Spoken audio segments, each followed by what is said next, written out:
Hey guys, this is Jonathan Bailey here from Scalable Marketing, and today I want to talk to you about the importance of call to action in your videos.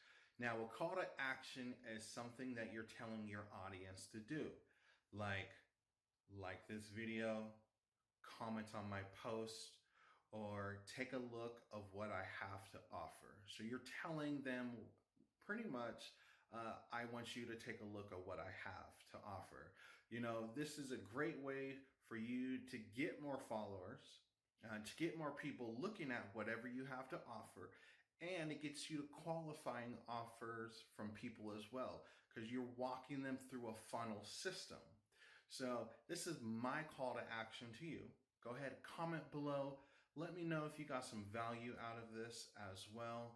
Go ahead and like and subscribe, and check me out on social media as well. So go ahead, like, comment, share it, and I will see you on the next video. All right.